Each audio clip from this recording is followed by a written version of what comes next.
brain, what comes to mind? Probably just getting from point A to point B a little faster, right? A way to escape the traffic. But what if I told you that in India, the massive expansion of its metro system is doing something way more profound? It turns out these steel tracks aren't just changing commutes, they're actually improving family finances, cleaning up the air in cities, and even powering the entire national economy. So let's dig into how. First off, you just have to appreciate the sheer scale of this change. I mean, look at this. This chart tells an incredible story of a country on the move.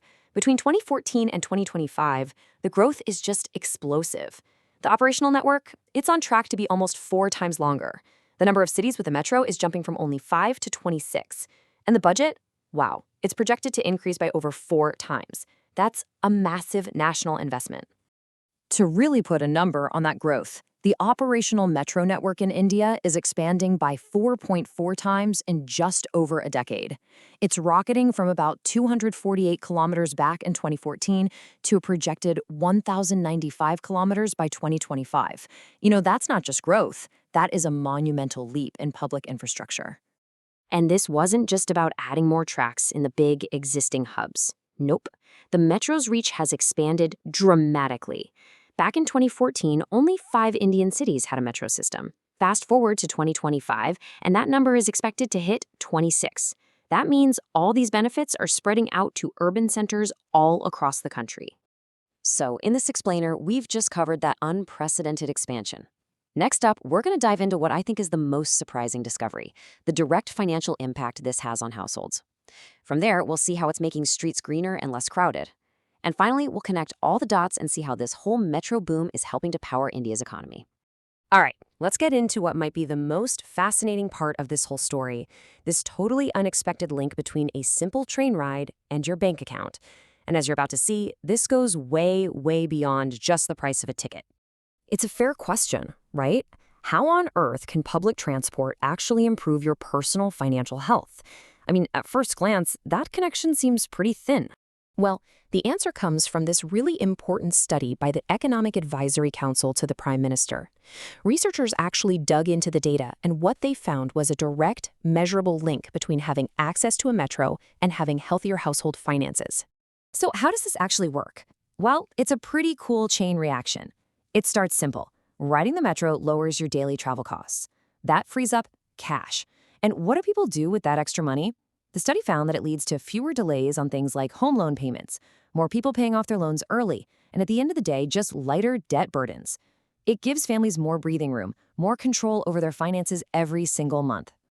And hey, don't just take my word for it. This quote from the study itself really just nails it.